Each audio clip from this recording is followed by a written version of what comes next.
My name is Jocelyn, and I am 30 years old. The dull, heavy thud of a 400-page manuscript hitting the hardwood floor silenced the room. 50 elite members of the Boston publishing scene paused their scotch glasses, freezing in the air inside the historic Beacon Hill Tavern. I stood in the center of the mahogany-paneled room, staring at my mother, Lucille. For 10 years, I operated as the uncredited ghost editor and the invisible operational spine of Winslow Literary, our family publishing house. I spent my days bleeding red ink over terrible manuscripts, salvaging disastrous books to keep our business afloat, while my older brother, Miles, took the credit and the promotions. I masked my exhaustion behind flawless literary critiques, desperately seeking a fraction of maternal validation that never came.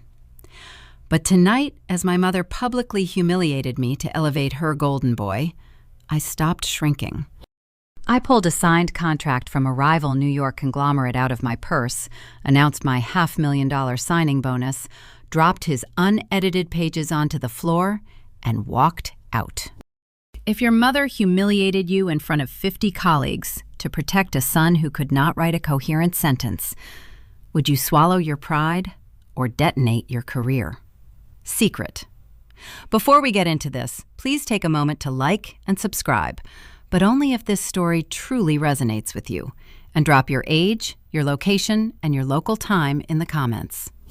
I want to know where you are right now. Welcome to Sofia Told Stories. Now let me take you back 24 hours before those pages hit the floor to a quiet, dimly lit booth where my escape route was handed to me.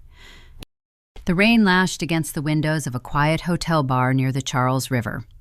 I sat across from Donovan, a senior executive at Bancroft Media. Bancroft was a New York publishing titan, the apex predator of the literary world. Donovan slid a sleek, leather-bound folder across the table. "We want your eye, Jocelyn," he said, tapping the leather. "We know exactly whose fingerprints are on Winslow's recent bestsellers. We know it is not Miles." I opened the folder. The signing bonus alone was $500,000. It was a golden parachute out of the toxic nepotism that defined my life. For years, I believed I was trapped, bound by an archaic sense of familial duty to keep my late father's company solvent. Staring at the zeros on the crisp corporate letterhead, the suffocating loyalty fractured. I signed the last page, sliding the folder back to him. The next evening, Winslow Literary hosted a lavish reception at a historic Beacon Hill Tavern to announce my brother's promotion to Vice President of Acquisitions. The room buzzed with authors, agents, and critics. The scent of aged paper, roasted duck, and New England elitism hung in the stifling air. I stood near the back, sipping sparkling water, watching my brother hold court. Miles was handsome, Ivy League educated, and functionally illiterate regarding actual literary talent. "Honestly, I do not even know how to turn on track changes in Word," Miles laughed, tossing back a craft beer while chatting with a prominent literary agent. "The geniuses in the back room like Jocelyn handle the tedious formatting. I just focus on the big picture." My jaw tightened. He did not focus on the big picture. He bought disastrous, unsellable manuscripts from his golf buddies, and I stayed up until 3 a.m, rewriting them into cohesive novels so our imprint would not face bankruptcy. The clinking of a silver spoon against crystal drew the crowd's attention to the front of the room. Lucille stepped up to the podium. My mother commanded the space, a matriarch draped in tailored wool and pearls. She placed her reading glasses on her nose, glancing down at the wooden stand. I had deliberately left the raw, unedited printout of my brother's latest acquisition right on the center of the podium. Lucille looked at the pages. The margins were covered in my red ink, highlighting glaring plot holes and grammatical errors. Her mouth pressed into a thin, white line. Instead of recognizing the disaster her son had purchased, she weaponized my labor. "We are here to celebrate vision." Lucille began, her voice projecting across the room. She picked up the red-inked manuscript, holding it up like a piece of dirty laundry. "And vision requires leadership. Not everyone possesses it. Jocelyn, this sloppy, pedantic focus on minor edits over story arc is exactly why you struggle to move forward. You get bogged down in the red ink. A few uncomfortable chuckles rippled through the crowd. I felt the heat rise in my cheeks. Lucille turned a glowing smile toward my brother. But Miles sees the horizon. It is why he is stepping up to lead. Jocelyn has always been the disappointing one when it comes to ambition, but she is a steady worker. Miles is the future of Winslow Literary. The disappointing one. Spoken into a microphone, amplified across a room of my peers. I did not lower my eyes. The girl who desperately wanted her mother's approval died right there on the polished hardwood. I unclasped my purse and pulled out the folded, heavy stock copy of my Bancroft contract. I walked straight through the parted crowd, my heels clicking against the floorboards, until I stood directly in front of the podium. "I am not bogged down, Mother," I said, my voice echoing without the need for a microphone. I tossed the Bancroft contract onto the podium, right over the red-inked pages. "I am resigning, effective immediately. Bancroft Media just made me an executive editor with a $500,000 signing bonus." Lucille's face drained of color. She stared at the Bancroft logo, the name of the rival conglomerate, striking a visceral, unspoken nerve. Miles sputtered, nearly dropping his beer. "You cannot just leave Jocelyn," he stammered. "Who is going to finish the winter slate?"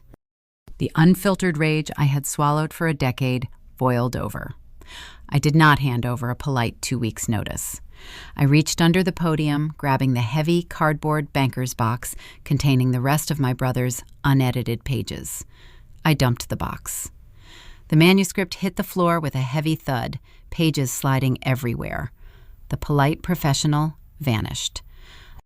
I kicked the box, sending a flurry of white paper scattering across the tavern floor like dead leaves. "Fix it yourself, visionary," I snapped. I turned and walked out the heavy oak doors, stepping into the biting winter wind whipping off the Charles River. The adrenaline coursed through my veins, a hot, blinding rush of liberation. I had humiliated them. I had secured my escape. But the exhilaration of the night air masked a dangerous reality. I assumed my brilliant ghost editing was a secret I had successfully leveraged for my freedom. I did not realize that the trail of breadcrumbs leading Bancroft to my door was about to trigger a ruthless, archaic legal trap, one my mother would spring with devastating precision to drag me back into the cage. The cold Boston air hit my face like a physical blow, shocking the lingering adrenaline from my system. I pulled my wool coat tighter against the biting, relentless winter wind whipping off the Charles River. The streetlights cast long, jagged shadows across the frozen pavement, mirroring the sudden chill of my newfound independence. I walked fast, the sound of my heels striking the concrete, drowning out the residual noise of the tavern. My phone vibrated in my pocket, a continuous, frantic buzz. I pulled it out. Miles had called 30 times in the last 20 minutes. I ignored every single ring. I wanted him to sweat over the impending editorial deadlines, the massive galleys sitting on his desk that he was entirely incapable of reading, let alone fixing. For 10 years, I functioned as the invisible architect of his success. The realization of how I secured the Bancroft Media contract crystallized as I watched the dark water of the river churn against the icy banks. Last spring, our agency was teetering on the edge of insolvency. Miles had acquired a bloated, rambling manuscript from a washed-up literary darling. The book was a disjointed mess of pretentious prose and structural collapse. My mother demanded I fix it, ordering me to polish the edges so Miles could present it as a crowning achievement. I did not just polish it, I rewrote it. I bled red ink over 500 pages, restructuring the narrative, pacing, deepening the character arcs, and essentially ghostwriting a masterpiece from the scraps of a failed draft. When the book published, it became a runaway commercial success, saving Winslow Literary from a quiet, shameful bankruptcy. Miles accepted the industry awards, granting interviews about his intuitive editorial guidance, while I sat in the back row of the press conferences, clapping politely. But I possessed a technical competence my brother severely lacked.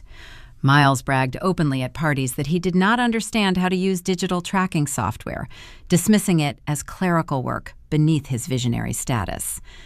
Because he refused to review the digital files, I maintained complete control over the back-end metadata. When I finalized the manuscript for the printers, the digital fingerprints embedded deep within the native files remained entirely mine. Donovan and his team at Bancroft Media did not evaluate the public relations spin. They ran a forensic digital audit on the metadata of our most successful publications, analyzing the editorial flow. They traced the keystrokes, the structural revisions, and the embedded author tags directly to my specific administrative terminal. They bypassed the golden boy and found the ghost. How do you cope when a rival recognizes the brilliance your own family spent a decade trying to bury? How do you process the fact that a ruthless New York conglomerate valued your intellect more than the mother who raised you? I reached my apartment in the South End, a small, drafty walk-up that I paid for using my meager assistant salary. I locked the deadbolt, dropping my purse on the entryway table. The quiet of the apartment felt heavy, suffocating.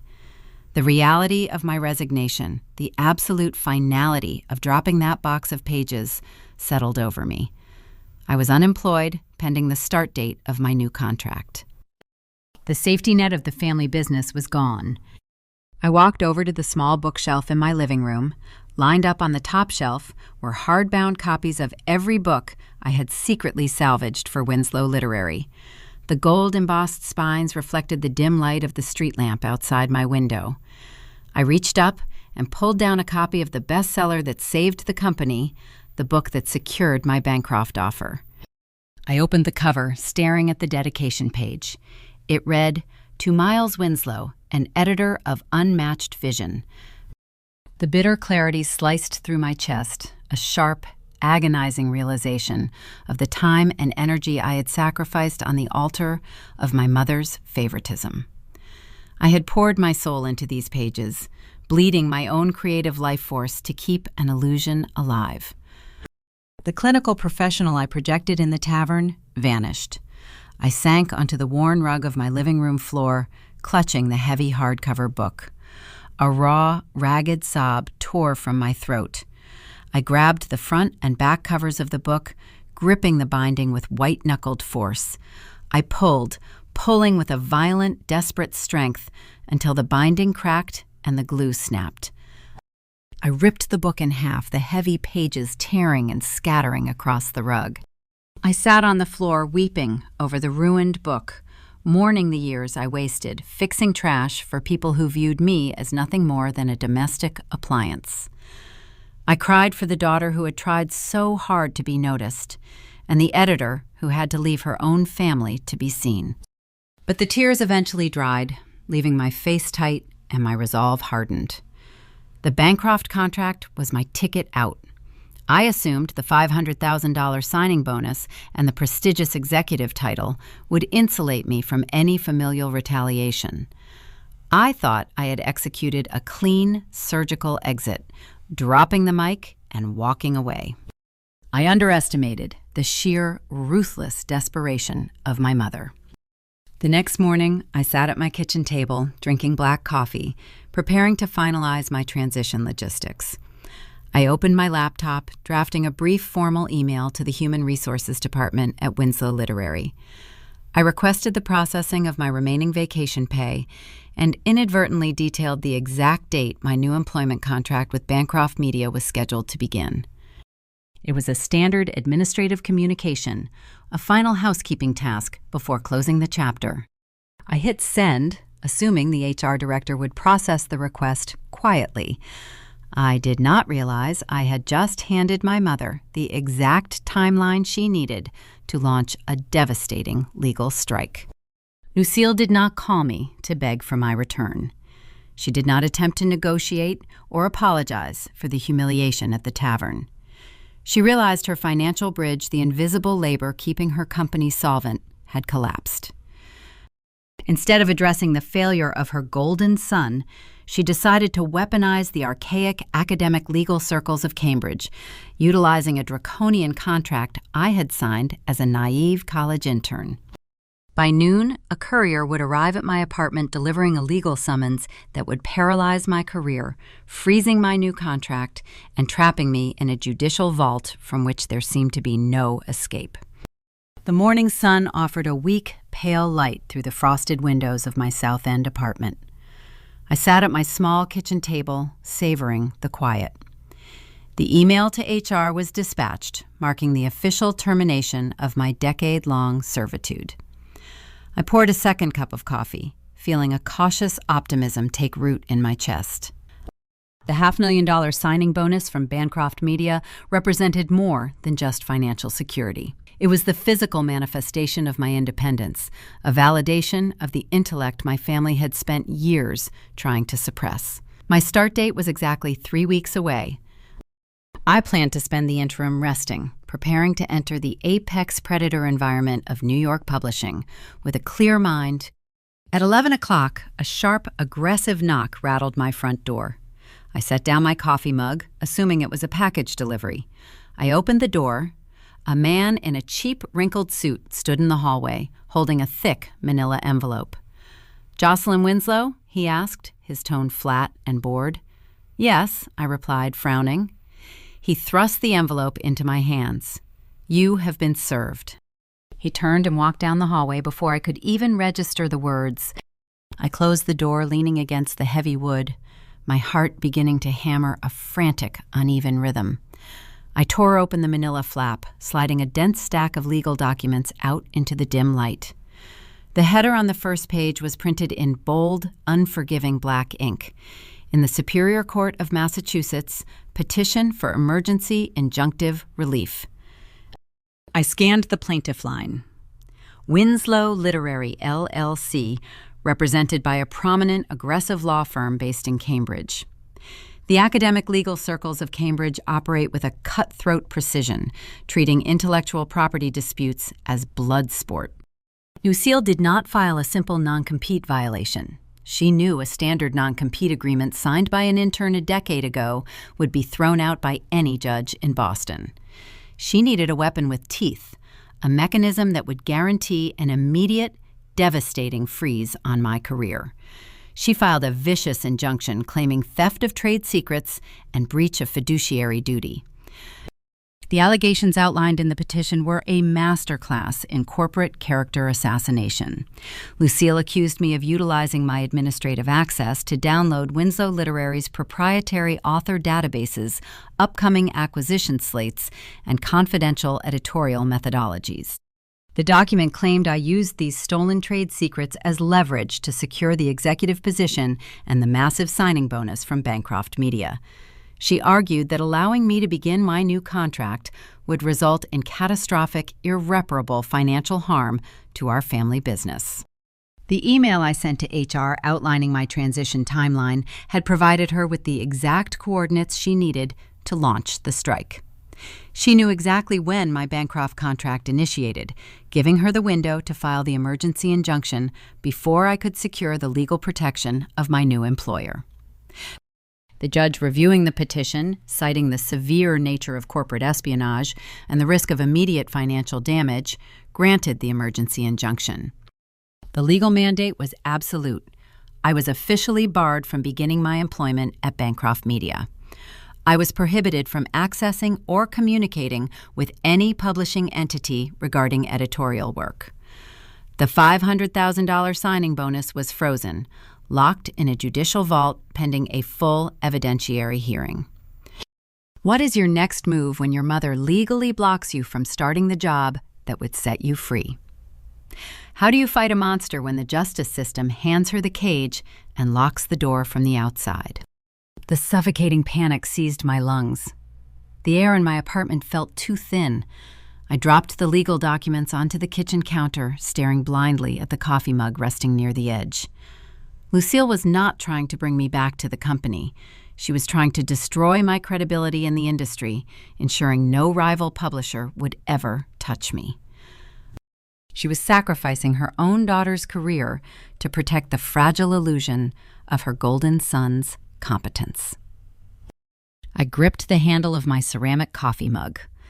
The stoic, professional demeanor I relied upon to survive the chaotic publishing world fractured completely. The sheer, breathtaking cruelty of my mother's retaliation broke the final thread of my restraint. I hurled the coffee mug against the kitchen wall.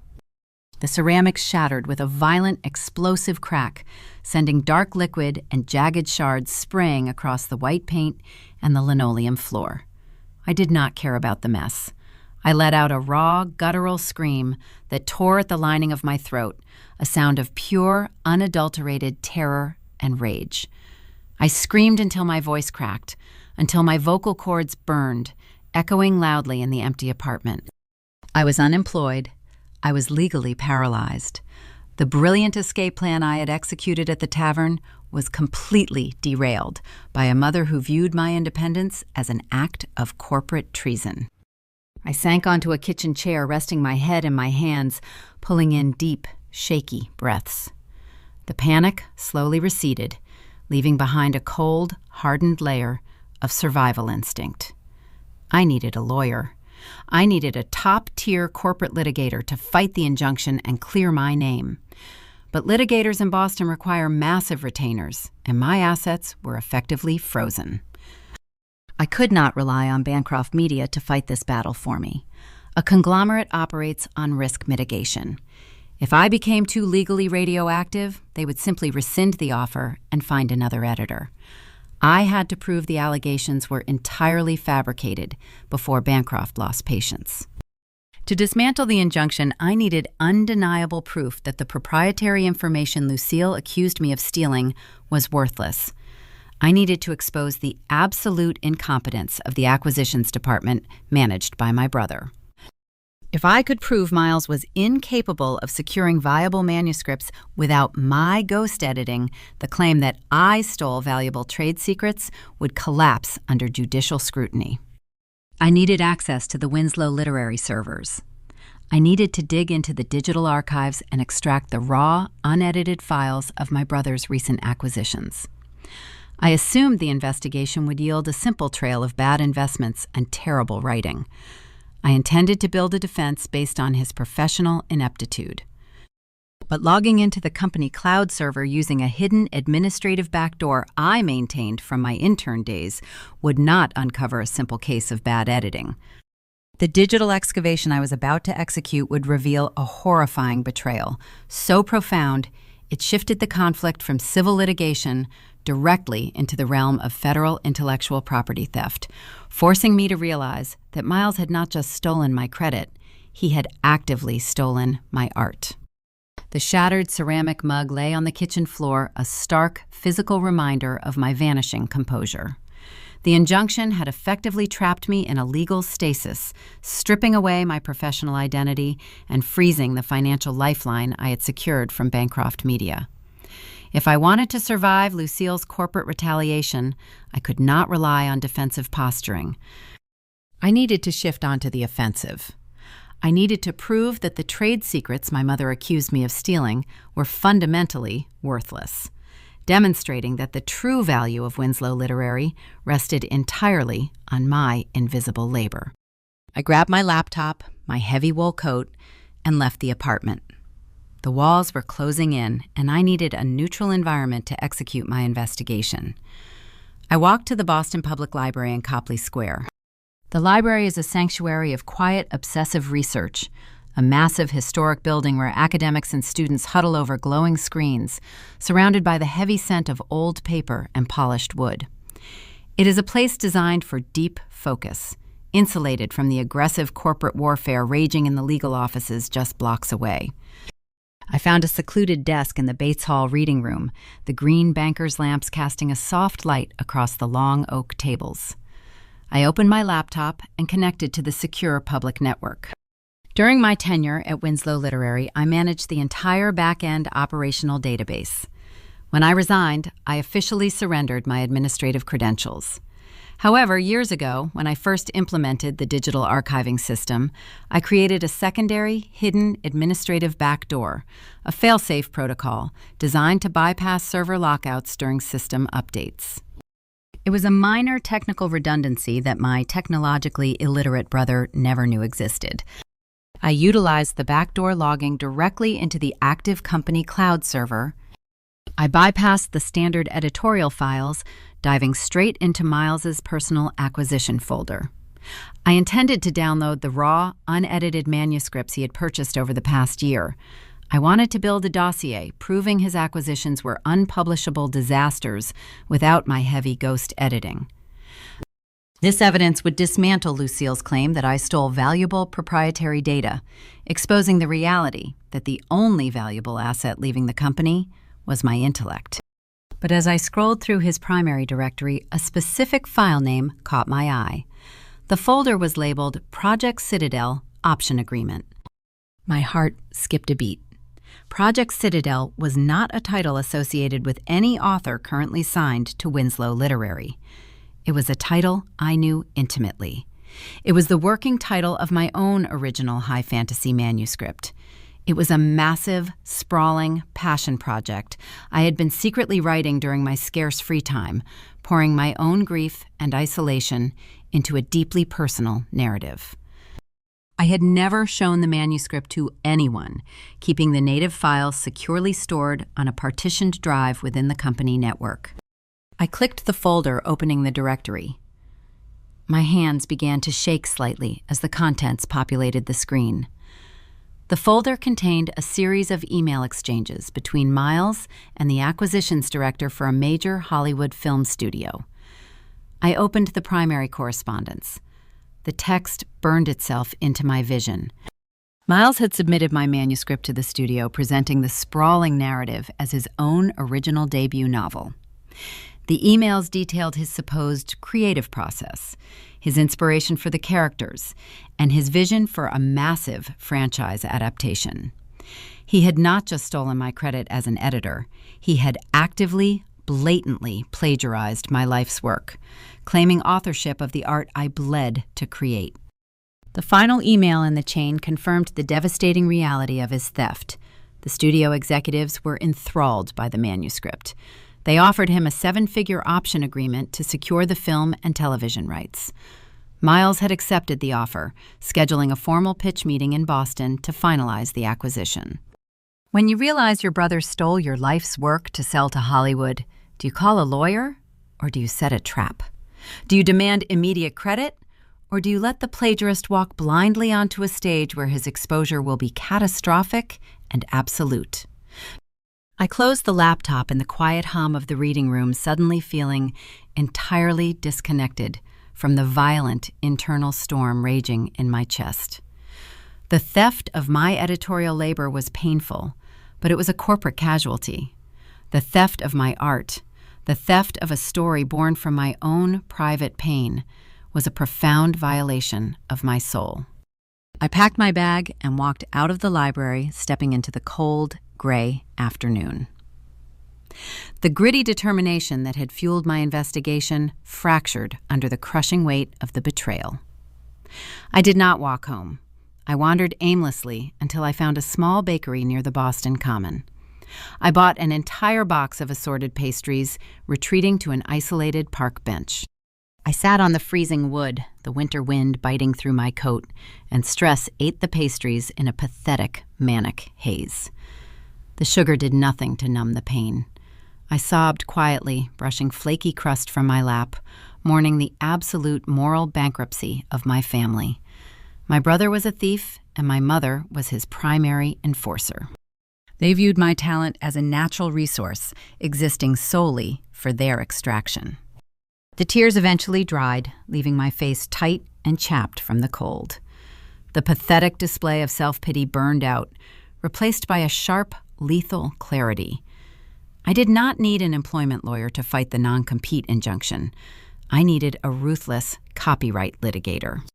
I possessed the native Scrivener files for the manuscript, containing the metadata and time-stamped drafts proving my original authorship. The digital evidence was irrefutable. I tossed the empty bakery box into a nearby trash can, walking back toward my apartment with a renewed sense of purpose. I planned to draft a formal cease and desist letter, threatening Miles with federal copyright infringement, demanding the immediate withdrawal of the film submission and the dropping of the civil injunction against my Bancroft contract. I believed the threat of a massive federal lawsuit would terrify them into submission. But I failed to account for the deep-seated historical trauma driving my mother's ruthless behavior. When I confronted them with the plagiarism threat, Lucille would not respond with panic. She would arrive at my apartment unannounced, delivering a confession that would reframe the entire conflict, forcing me to understand that her tyranny was not born of simple vanity, but forged in the desperate, terrifying crucible of financial ruin. A revelation that would leave me profoundly conflicted and dangerously close to dropping my weapons entirely. The formal cease and desist letter detailing the plagiarism threat against Miles was drafted, printed, and sitting on my kitchen counter. The document outlined the undeniable digital evidence I possessed, the time-stamped Scrivener files, the embedded metadata, and the federal copyright statutes he had blatantly violated. I intended to send it directly to the General Counsel of Winslow Literary, forcing my mother to recognize the severe criminal liability her golden boy had created. I believed the threat of a massive federal lawsuit, combined with the impending collapse of the seven-figure film option, would compel Lucille to drop the injunction freezing my Bancroft contract immediately. I did not have to mail the letter. Later that evening, the security buzzer in my apartment sounded. I answered it, expecting a delivery. Instead, the concierge informed me my mother was waiting in the lobby. I authorized her entry, my pulse quickening, bracing myself for a screaming match. I assumed Miles had discovered the back door breach and alerted her to the compromised files. Lucille did not knock aggressively. When I opened the door, she was standing in the hallway, looking entirely stripped of her commanding Beacon Hill presence. She wore a simple dark coat, her face pale, lacking the flawless makeup she wore to the tavern. She stepped into the apartment without invitation, her eyes scanning the modest living room before landing on the printed cease and desist letter resting on the counter. "You found the studio emails," she said, her voice quiet, devoid of its usual sharp authority. I crossed my arms, leaning against the doorframe, projecting a defensive wall. "He stole my manuscript, Lucille. He plagiarized my life's work and submitted it as his own debut novel. I am sending that letter to your legal department tomorrow. If you do not drop the injunction against my Bancroft contract, I will file federal copyright infringement charges and burn his career to the ground."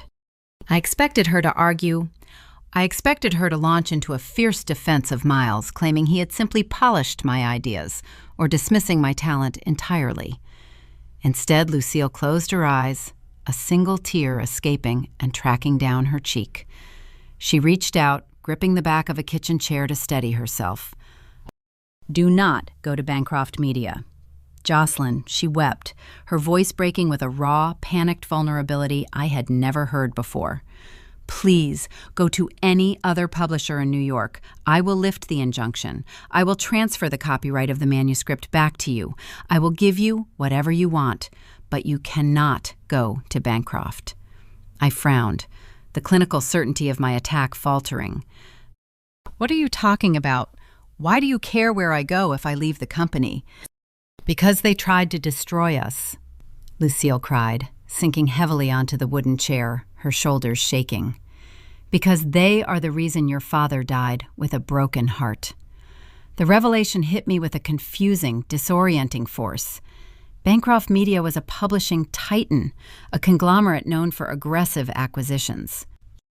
I had no idea they possessed any specific historical connection to our family business. Lucille looked up at me, her eyes red-rimmed, the stubborn, unyielding pride of an old-money New Englander shattering completely.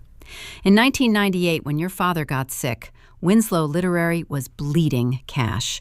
She began, her voice thick with unshed tears. "The industry was consolidating. Small, independent houses were being swallowed up. Bancroft Media initiated a hostile takeover attempt.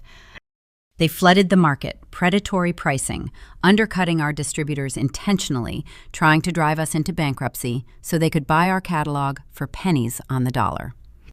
A visceral, sharp memory surfaced from the depths of my childhood, cutting through her words. It was a terrifyingly cold Boston winter in 1998. I was 6 years old, sitting on the floor of my father's dark, oak-paneled office. The heat had been turned down to save money. Lucille stood across from a man in a sharp, expensive suit, a bankruptcy lawyer, reviewing the company ledgers.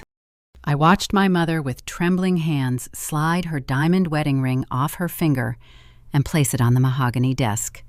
She offered the ring as collateral, just to secure an extension on a bridge loan to keep the lights on at the agency. As the lawyer left, she knelt beside me, gripping my shoulders, her fingernails digging into my skin. "Never let them see you bleed, Jocelyn," she had whispered, her eyes fierce and terrified. "Bancroft nearly took everything from us," Lucille continued, pulling me back to the present. "I fought off their creditors. I clawed my way through a misogynistic academic industry dominated by men who wanted to see a widow fail. I sacrificed everything to keep your father's legacy alive. And now you are taking the intellect you honed in his company and handing it directly to the very people who tried to destroy him. It is treason, Jocelyn. It is an absolute, unforgivable betrayal."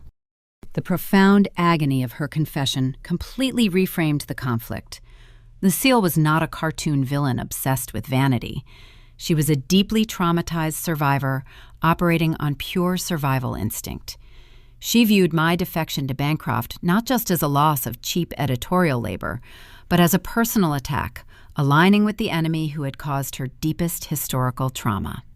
She favored Miles because he represented the continuation of the family name, the visible legacy she had bled to protect. She pushed me to be the invisible workhorse, believing she was teaching me the quiet, grueling resilience required to survive a ruthless world. Would you drop a lawsuit against an abusive parent if you realized their tyranny was born from the terror of losing everything? Can you forgive a lifetime of emotional neglect if you discover the cruelty was rooted in a desperate attempt to protect a legacy? I stared at my weeping mother, the woman who had publicly humiliated me just days ago, now begging for mercy. The conflicting emotions tore at my chest. I understood her trauma. I understood the sheer terror of bankruptcy. But understanding the origin of the wound does not excuse the poison it produces. The resentment I had harbored for a decade, the memory of being called the disappointing one in front of 50 colleagues, flared up hot and defensive. "You think this is about Bancroft?" I scoffed, letting out a harsh, cruel laugh that echoed loudly in the quiet kitchen. "You think I care about a corporate rivalry from 20 years ago? I am leaving because you treat me like garbage, Lucille. You let your golden boy steal my art to save your company, and now you want me to pity you because you had a hard time in the 90s? Lucille flinched as if I had struck her physically. She stared at me, the tears stopping, replaced by a look of absolute, devastated rejection. She did not argue. She slowly stood up, wiping her face, smoothing the front of her dark coat. "I understand," she whispered, her voice returning to a cold, deadened register. She turned and walked out of the apartment, the door clicking shut behind her. The moment she left, the cruel adrenaline evaporated, leaving me hollow and physically sick. I had just mocked a broken, terrified woman who had swallowed her last ounce of pride to beg for her legacy. I was acting like a monster, poisoned by the very toxicity I was trying to escape. I sank onto a bar stool, burying my face in my hands, the crushing weight of guilt pressing down on me. I decided I would negotiate. I would offer to transition to a different publisher if she dropped the injunction and forced Miles to withdraw the film submission. I thought her emotional confession signaled a willingness to compromise. I believed the plagiarism threat gave me the leverage to secure a peaceful exit. But I drastically underestimated the depth of her survival instinct. When a traumatized animal is backed into a corner, it does not negotiate. It strikes with lethal precision. The following morning, when I attempted to officially register the copyright for my manuscript, I would discover a terrifying legal blockade, proving that Lucille had anticipated my threat and weaponized the federal government against me, trapping my art inside a corporate vault and forcing me into an agonizing legal paralysis that threatened to destroy my career entirely. The guilt over mocking my mother's confession kept me awake until dawn. I paced the floor of my apartment, turning the conflict over in my mind, attempting to find a logical exit strategy that did not require total annihilation. The corporate litigator in my brain calculated that fighting a massive family war while simultaneously trying to start an executive position at Bancroft Media would deplete my energy and risk my professional reputation. I decided to formalize my leverage before calling Lucille to negotiate a truce. I needed the federal copyright registration for Project Citadel secured under my own name, guaranteeing I held the ultimate bargaining chip.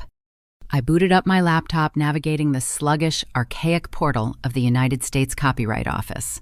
The federal bureaucracy governing intellectual property law is notoriously slow, favoring corporate entities with established legal departments over independent creators.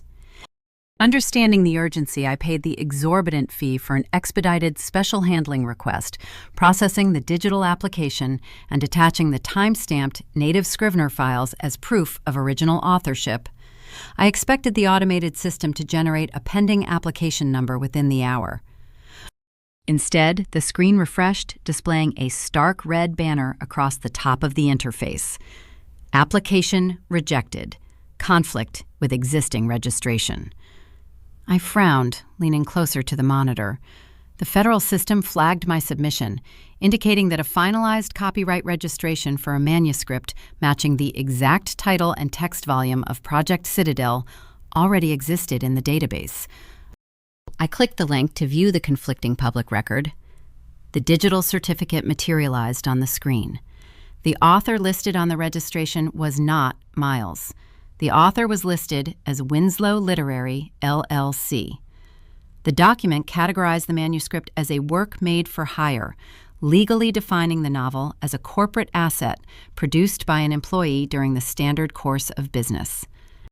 And the name signed on the authorized representative line, executed physically with blue ink and scanned into the federal system, was Miles Winslow. The air rushed out of my lungs, leaving me gasping in the quiet apartment. Lucille did not come to my apartment the night before simply to beg for mercy. She came to gauge my intent. When I laughed in her face and threatened federal copyright infringement, she realized the plagiarism threat was real. She instantly recognized that the unedited manuscript files I possessed could destroy the impending 7-figure film option. She did not panic. She reacted with the cold, ruthless survival instinct forged during the 1998 bankruptcy. She contacted Miles immediately after leaving my condo. They bypassed civil litigation entirely, executing a rapid defensive strike using the formidable legal resources of the family business. They utilized a twisted interpretation of my employment contract, claiming that because I drafted the manuscript on a company-issued laptop while technically employed as a ghost editor, the creative property belonged entirely to Winslow Literary. The detail that broke me was the signature. I zoomed in on the scanned document, staring at the looping blue ink. I recognized the distinctive heavy stroke. Miles did not use a standard ballpoint pen. He used my late father's vintage gold-nibbed Mont Blanc fountain pen. It was an heirloom he flaunted constantly, using it as a prop to project literary authority, despite never writing a coherent sentence in his life. He used the very symbol of our father's legacy to legally steal my art. The legal presumption of ownership now belonged officially to the business. The sheer, terrifying magnitude of the legal blockade crashed down upon me. In the eyes of the federal government, I was not the creator of a masterpiece. I was a disgruntled former employee attempting to steal a valuable corporate asset. Overturning a finalized corporate copyright registration, claiming work-for-hire fraud, requires years of grueling, expensive federal litigation.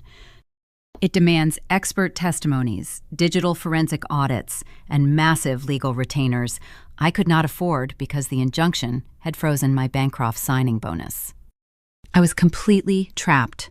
I was locked out of my new job by the trade secret injunction, and I was officially robbed of my art by a federal copyright registration.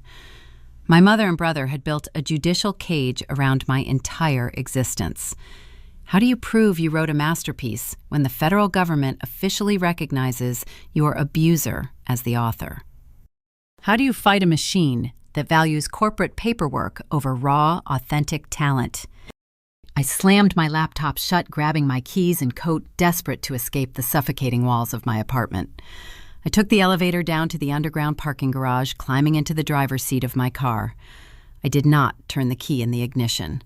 I just sat there in the dim concrete cavern, gripping the leather steering wheel, the overwhelming reality of my legal paralysis sinking in. I was 30 years old, brilliant and entirely powerless. The frustration boiled over into a sudden, blinding physical panic. My chest tightened, my breathing turning shallow and erratic. I hyperventilated, gasping for air that felt too thin to sustain me. I slammed the heels of my hands violently against the steering wheel, the horn blaring a loud, obnoxious sound that echoed off the concrete pillars. I hit the wheel again and again, tears of pure, absolute fury streaming down my face. I screamed a raw, jagged sound of helpless rage, mourning the loss of my career, my art, and the family I finally realized was entirely broken. I sat in the cold car for 30 minutes, waiting for the adrenaline crash to subside. The panic slowly drained away, leaving behind a cold, hardened layer of gritty determination. I could not fight them in federal court. I did not possess the financial resources to engage in a protracted legal war of attrition. If I wanted to reclaim my intellectual property and destroy the injunction freezing my life, I had to bypass the justice system entirely. I had to attack the Golden Boy directly, exploiting the arrogance that blinded him to his own incompetence. I pulled my phone from my pocket, dialing Miles's personal cell phone number. He answered on the third ring, the smug, victorious tone unmistakable in his voice. I did not yell. I demanded a face-to-face meeting later that evening. I intended to threaten him with exposure, forcing him to withdraw the film submission. But the confrontation I planned in a busy Cambridge tavern would not result in a peaceful surrender. It would escalate into a chaotic, violent, public spectacle, confirming his breathtaking arrogance and cementing my resolve to utilize a hidden technological weapon that would build an invisible digital guillotine over his entire career. The digital signature, executed with my father's vintage fountain pen, confirmed that my family was willing to commit federal fraud to maintain their illusion of success. The copyright blockade was a formidable legal barrier, but it relied entirely on Miles possessing the intellectual capacity to defend the manuscript if challenged. I knew he could not. He had never read past the first chapter of any book he claimed to edit. He was a salesman peddling a product he fundamentally did not understand. I needed to unnerve him. I needed him to focus on a visible threat while I quietly constructed the invisible digital trap that would actually destroy him. I contacted a flashy, aggressive employment lawyer located in downtown Boston. I paid a modest retainer using the last of my personal savings, instructing him to file a loud, highly publicized civil suit against Winslow Literary, challenging the trade secret injunction. The civil suit was a complete red herring. I knew we would likely lose in state court given Lucille's vast corporate resources, but the filing served its purpose perfectly. Lucille and Miles immediately dumped their limited operational cash into retaining expensive corporate litigators to fight this visible battle, completely blind to the fact that my true target was the impending seven-figure film option. With the civil suit acting as a smokescreen, I texted Miles demanding a face-to-face meeting. I told him I was willing to discuss dropping the lawsuit if we could reach a private settlement regarding the manuscript.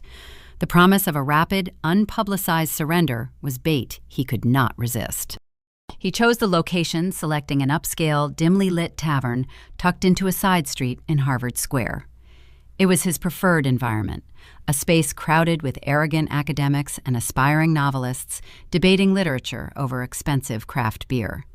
He thrived in rooms where intellectual posturing masked a lack of actual substance. I arrived at 8 o'clock, weaving through the crowded tables, the smell of roasted hops and aged wood hanging heavy in the warm air. Miles was sitting in a corner booth, wearing a tailored tweed blazer, projecting the aura of a brooding literary genius. A half-empty pint of stout rested on the scarred wooden table in front of him. I slid into the booth opposite him, ignoring the menu. "You look tired, Jocelyn," he observed, his tone dripping with patronizing concern. "This civil suit is a waste of your money. Mom's lawyers are going to bury you. You should just drop it and come back to the office. We can bump your salary a few %." I stared at him, the sheer density of his arrogance stealing the breath from my lungs. "I am not here to negotiate my salary, Miles," I said, my voice low and steady, cutting through the ambient noise of the tavern. "I am here to tell you to withdraw the film submission for Project Citadel. You committed federal copyright fraud. You used Dad's pen to steal my art." Miles let out a soft, dismissive laugh, leaning back against the leather booth. He picked up his pint glass, taking a slow, deliberate sip. "Do not be so dramatic, Jocelyn. Nobody stole your art. You wrote a rough draft on company time using company equipment. That makes it corporate property." It was not a rough draft, I hissed, the righteous indignation flaring hot in my chest. It was a completed, polished manuscript born from my own trauma. You did not write a single word of it. You do not even know the protagonist's name. Miles set the glass down, his smile fading, replaced by a cold, calculating glare. He leaned forward, resting his elbows on the table, invading my space. "It does not matter who typed the words Jocelyn," he sneered, his voice dropping to a harsh whisper. "You are an unsellable ghost. You have zero charisma. You cannot schmooze agents. You cannot charm studio executives. You are just a boring editor who lives in the shadows. I polished the concept. I pitched the story. I am the face of this company. The film studio is offering 7 figures because I sold them the vision. You should be thanking me for monetizing your little hobby. Have you ever lost your mind trying to reason with someone who aggressively justifies stealing your work? Have you ever stared at a person who views your creative labor as a natural entitlement, believing their ambition supersedes your ownership? The breathtaking audacity of his statement shattered the last remaining fragment of my professional restraint. He did not view the plagiarism as a crime.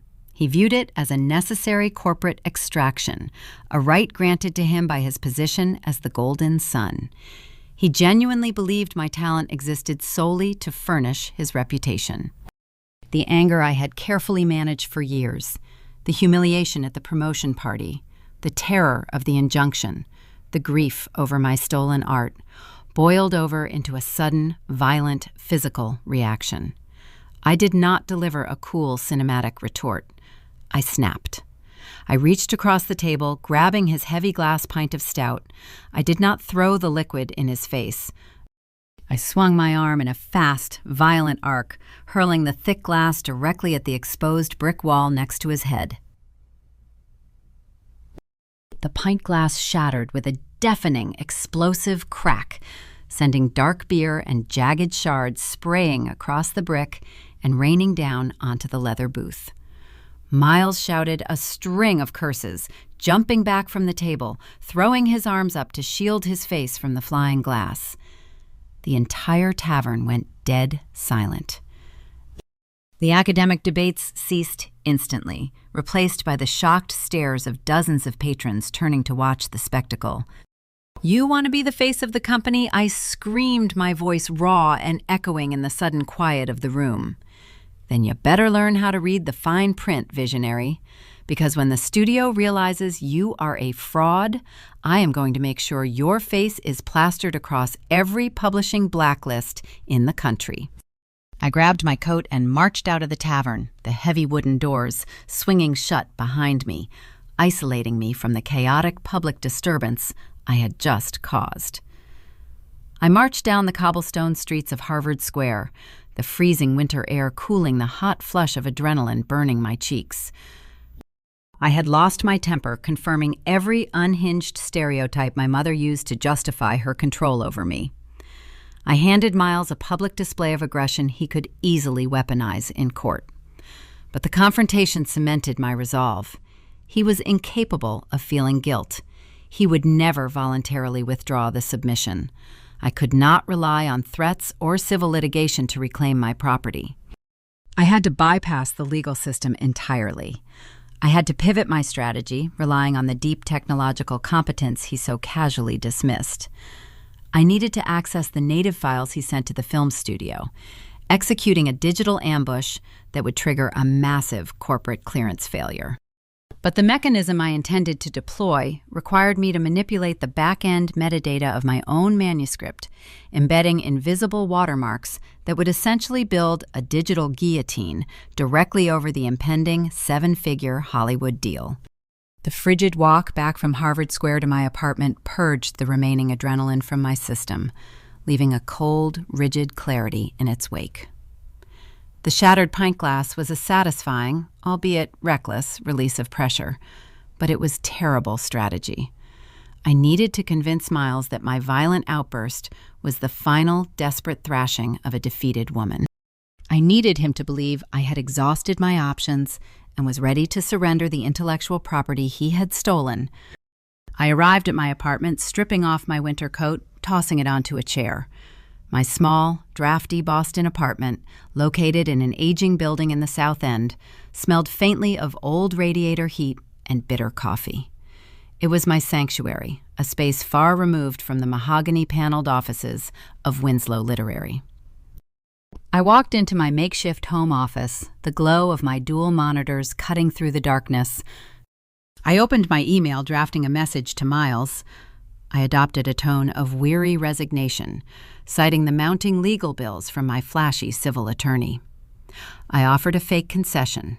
I stated I would formally drop my copyright dispute and withdraw the civil suit if he agreed to pay me a nominal consulting fee from the impending film option. It was a pathetic request, a plea for scraps from the table he had stolen. I knew his ego would find the offer irresistible. He would view the consulting fee as a cheap price to secure my absolute silence, permanently insulating his fraudulent copyright claim. The email was bait, designed entirely to lower his defenses and ensure he confidently proceeded with the Hollywood studio pitch. I hit send. Then I turned my attention back to the monitors, cracking my knuckles. When the legal system fails, would you use hidden digital evidence to build a guillotine for your own brother? Would you weaponize the very code you used to create your art, knowing the resulting explosion would annihilate his career?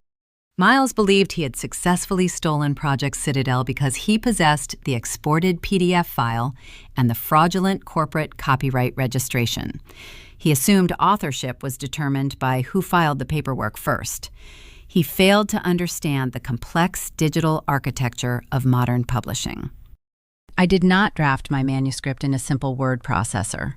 I utilized Scrivener, a robust, specialized software preferred by novelists for its complex organizational capabilities.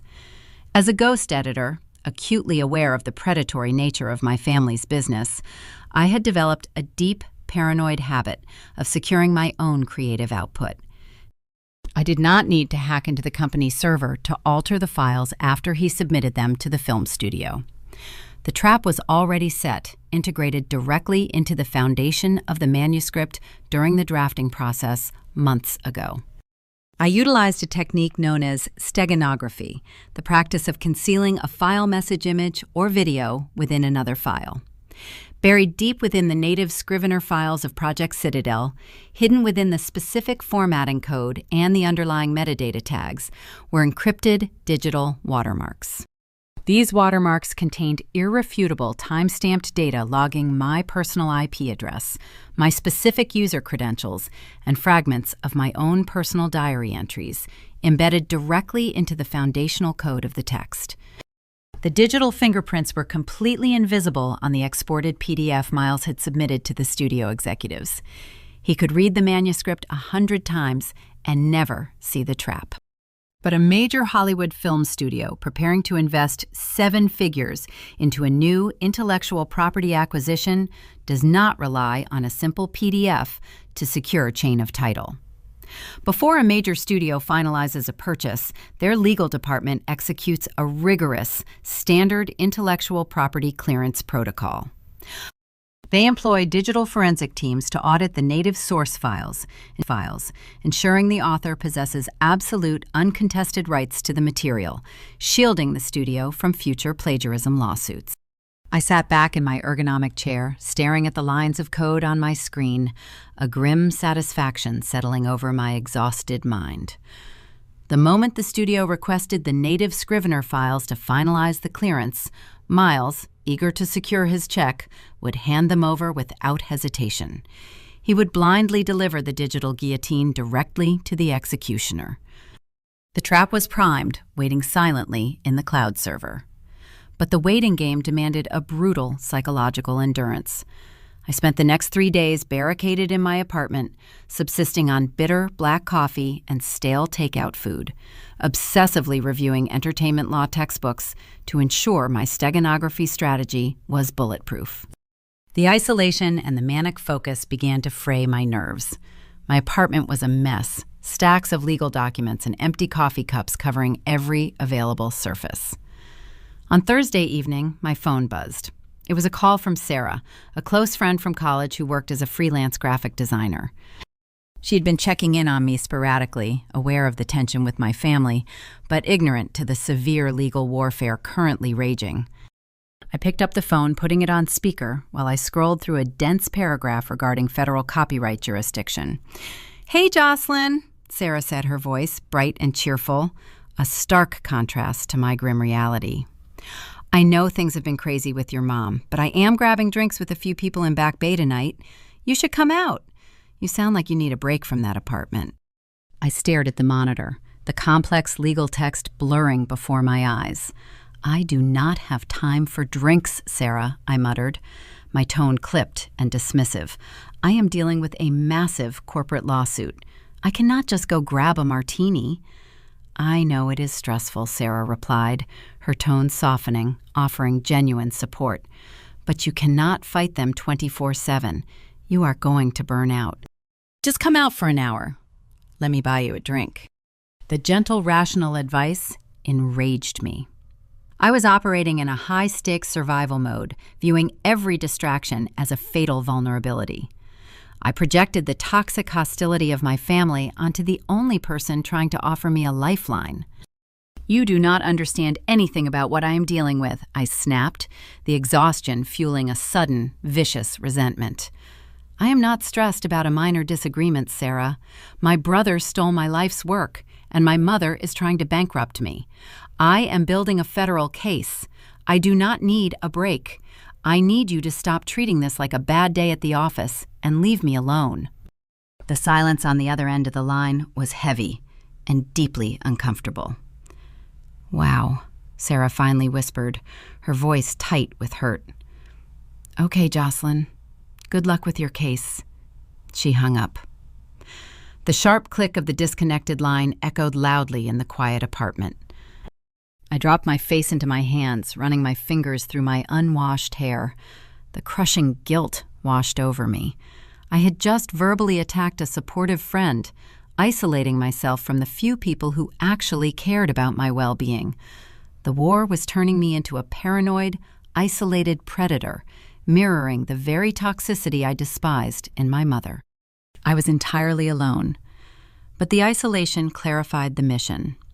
The emotional collateral damage was the price of admission. The trap was set and the timeline was accelerating. The film studio executives were flying to Boston the following week to finalize the acquisition.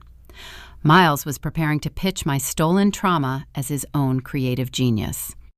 But the confrontation in the boardroom would require him to answer questions he was fundamentally incapable of understanding, setting the stage for a spectacular, humiliating collapse that would crack his golden boy facade long before the digital guillotine finally dropped.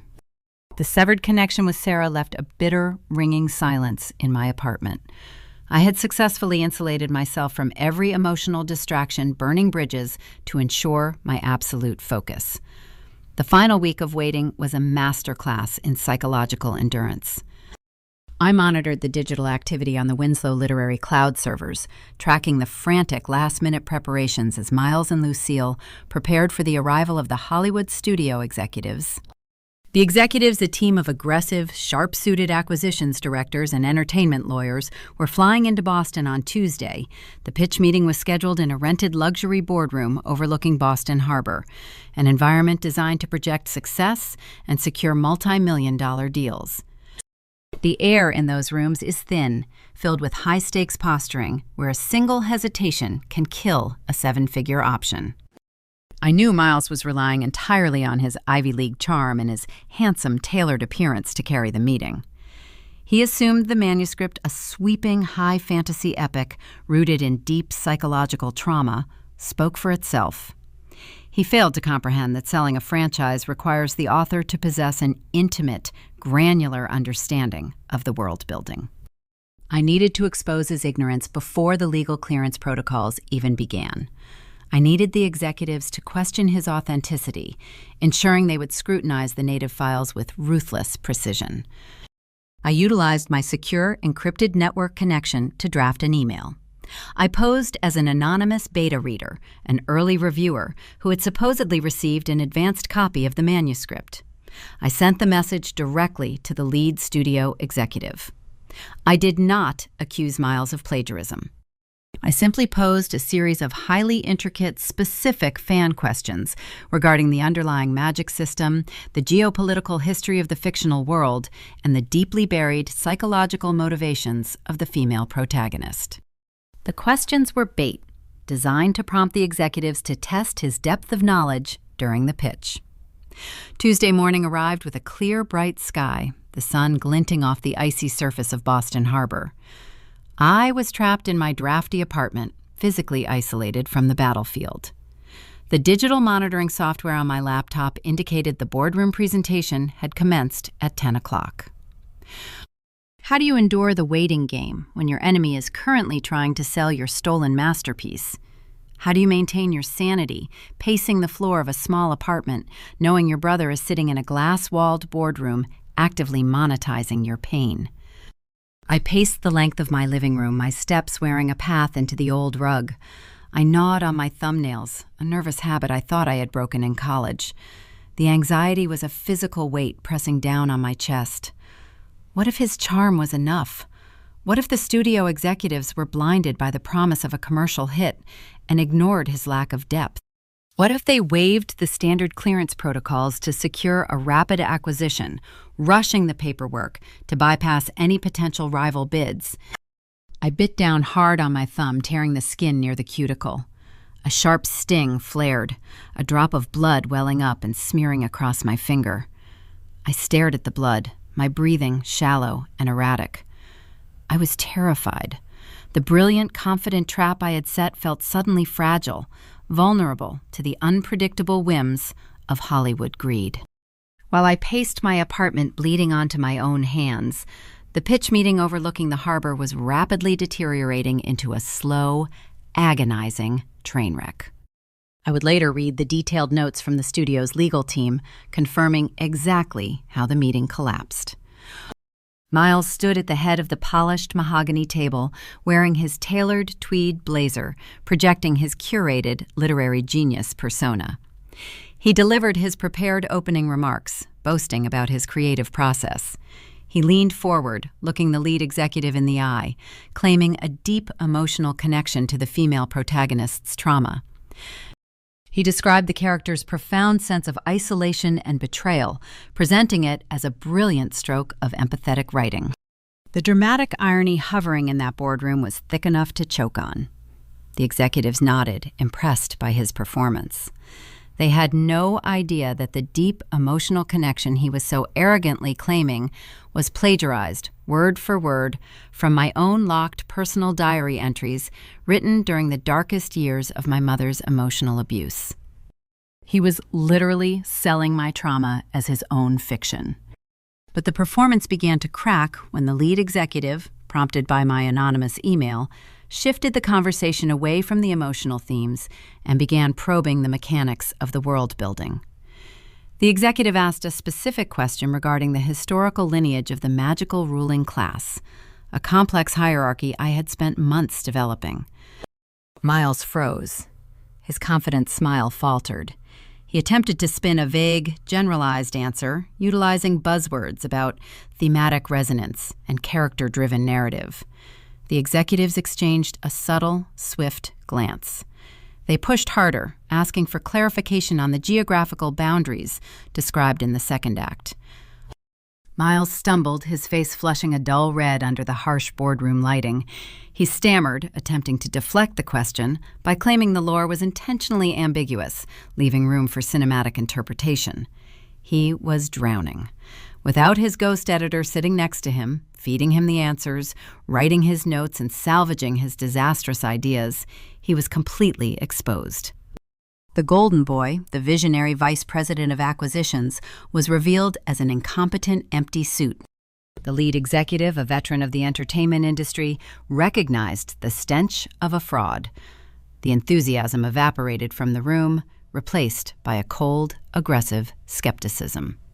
A studio does not invest 7 figures into a franchise when the supposed author cannot answer basic questions about his own universe. The executive interrupted Miles mid-sentence, closing his leather portfolio with a sharp, definitive snap. "This is a fascinating concept," Miles, the executive, stated, his tone dropping to a rigid, professional register. "But before we discuss any financial terms or option agreements, our legal department requires immediate access to the native source files. We need the original Scrivener documents to initiate our standard chain of Title 1P clearance protocols." Miles, desperate to salvage the collapsing meeting and entirely ignorant of the digital steganography buried within the code, eagerly agreed.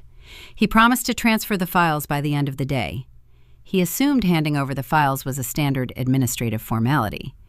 He believed he was cooperating to secure his massive payday. He had no idea he had just agreed to hand the studio the exact digital guillotine I had built. The trap was officially armed. The studio's forensic clearance software was about to intersect with my hidden metadata, initiating a catastrophic corporate collision that would obliterate the film deal, trigger a massive fraud investigation, and drag Winslow Literary to the absolute brink of annihilation, setting the stage for a brutal boardroom panic that would destroy my mother's legacy in a single afternoon. The silence in my apartment stretched through the afternoon, thick and suffocating. The blood on my thumb had dried, a stark, rust-colored reminder of my eroding control. I sat at my dual-monitor setup, staring at the secure server gateway, monitoring the digital traffic flowing out of the Winslow Literary network. At exactly 3:15, the data stream spiked. Miles had returned to his Beacon Hill office, likely sweating through his tailored tweed jacket, desperate to appease the suspicious studio executives. He initiated a massive file transfer, sending the native Scrivener documents for Project Citadel directly to the secure intake portal managed by the Hollywood Studios legal department. He authorized the transfer with his administrative credentials, blindly delivering the murder weapon to his own executioners. The environment of entertainment law is famously sterile and unforgiving. A single copyright red flag, a whisper of contested intellectual property, kills a deal instantly. Studios operate on risk mitigation. They do not invest millions of dollars into developing a franchise if there is even a fractional chance a hidden creator could emerge years later demanding royalties and claiming copyright infringement. The clearance protocols are designed to be ruthless digital bloodhounds, sniffing out any anomalies in the chain of title. The moment the native files landed on the studio's servers, their proprietary forensic software began tearing the code apart, analyzing every keystroke, every formatting tag, and every byte of underlying metadata. I watched my own secondary monitor, my breath hitching in my throat. I had programmed a specific automated alert tied to the encrypted steganography watermarks I embedded in the manuscript. If a third-party diagnostic tool triggered the watermarks, my system would register the ping. At 3:42, my screen flashed a bright, undeniable green. The studio's software hit the trap.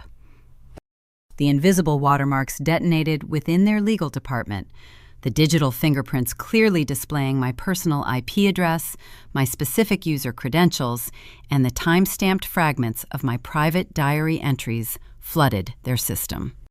The clearance software immediately flagged Project Citadel as heavily contested, stolen material, categorizing the entire manuscript as a catastrophic legal liability. A sharp, jagged sound escaped my throat. I laughed out loud in the quiet of my drafty apartment. It was not a chuckle of relief or a sigh of vindication. It was a harsh, unhinged bark of pure, absolute malice. I laughed at the image of the arrogant golden boy sitting in his office waiting for a congratulatory phone call, entirely ignorant of the fact that he had just handed the studio incontrovertible proof of his own plagiarism. The sound of my own laughter startled me, echoing strangely off the bare walls. I stopped, abruptly covering my mouth with my hand. I felt a sudden, cold chill, recognizing how vindictive the war had made me. The years of invisible servitude, the brutal non-compete injunction, the crushing weight of my mother's trauma, they had stripped away my empathy, leaving behind a predator entirely comfortable with total annihilation. I was becoming the very monster I despised. But the guilt was fleeting, quickly replaced by the sheer unyielding momentum of the trap I had sprung. What is the first thing a parasite does when the host triggers a trap they cannot escape? Do they attempt to negotiate a surrender, or do they panic, thrashing blindly and destroying everything around them in a desperate bid for survival? The film studio did not simply decline the acquisition. They reacted with the aggressive, litigious fury typical of a corporation that realizes it was almost conned into purchasing stolen goods.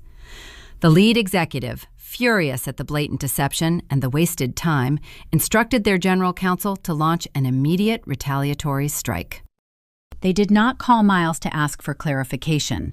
They sent a formal cease and desist demand letter directly to the executive board of Winslow Literary, bypassing my brother and landing squarely on my mother's desk. The letter officially terminated the 7-figure option agreement.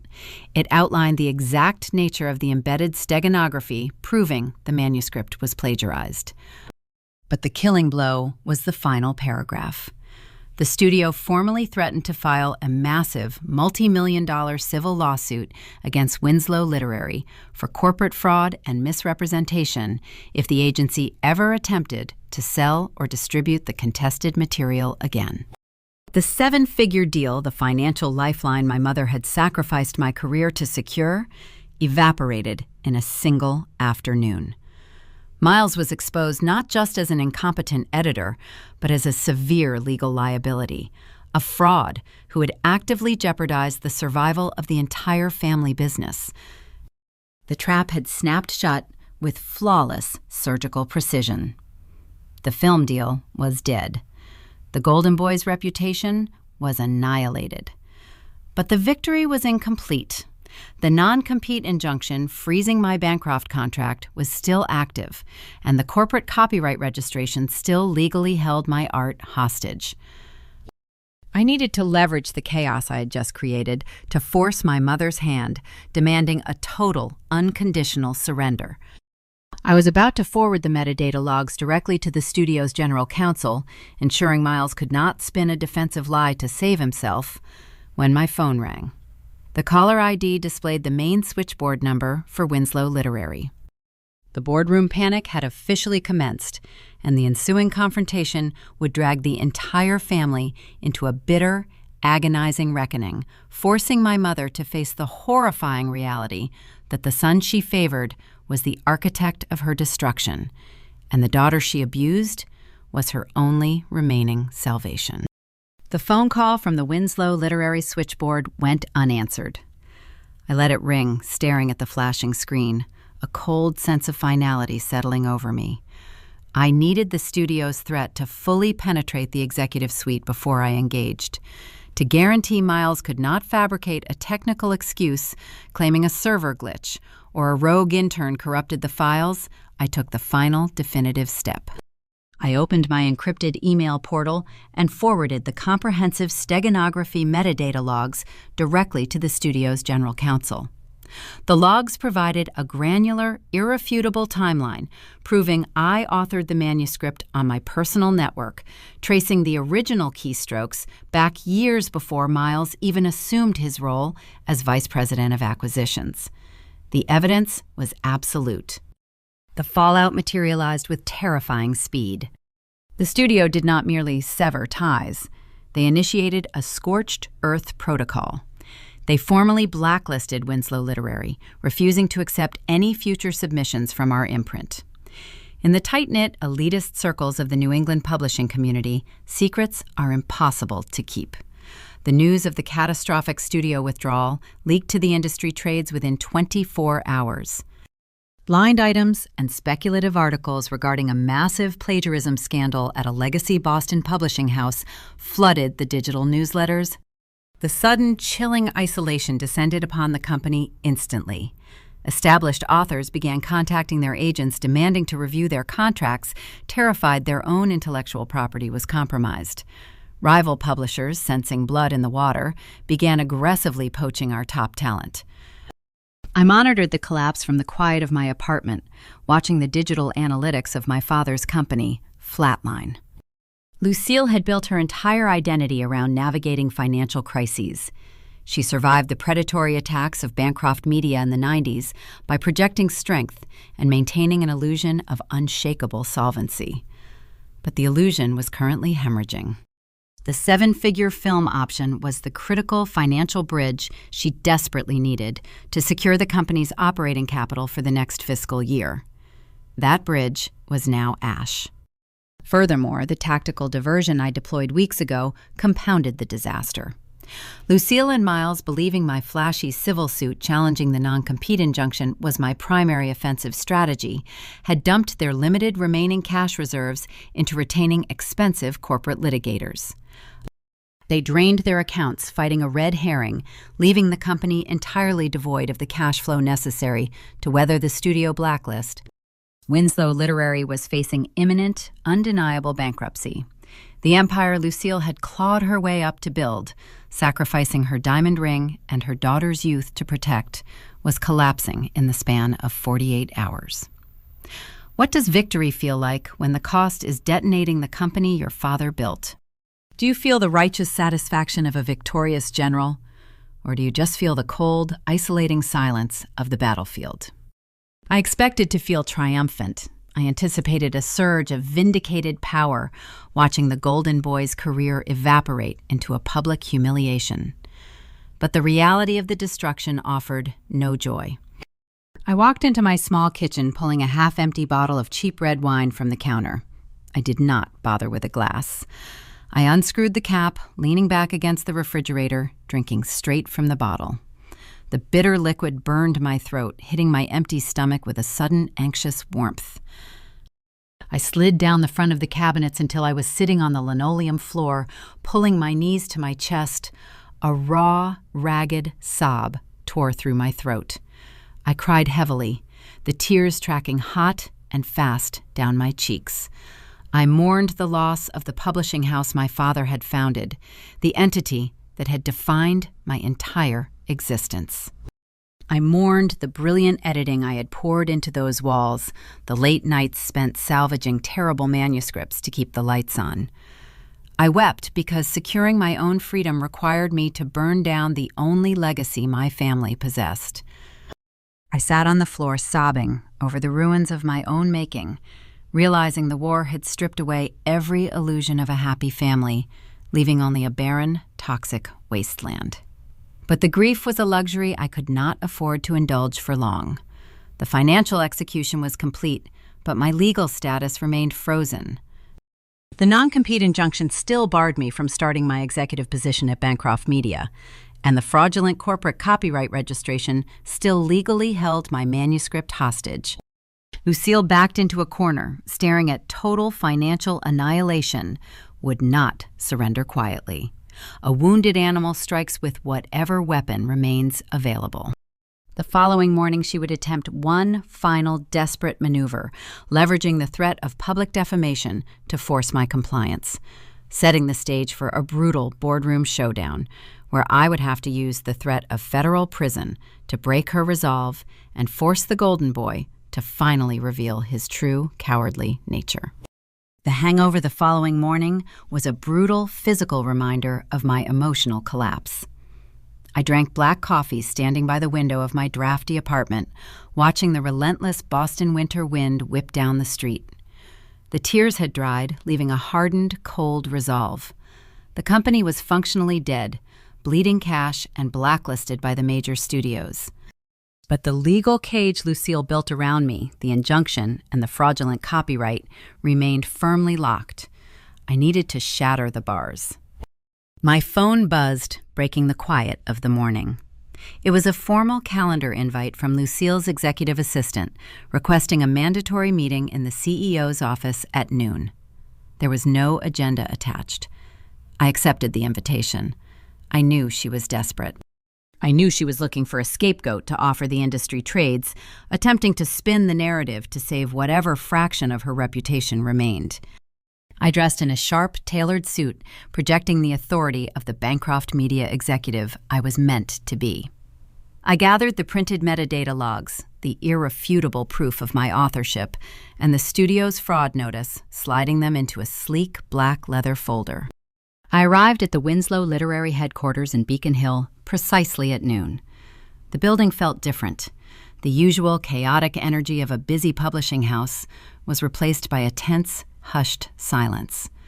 Employees averted their eyes as I walked down the hallway, the rumors of the studio blacklist clearly circulating through the cubicles. I entered my mother's office. The room was dominated by dark, heavy mahogany walls and towering bookshelves filled with first editions.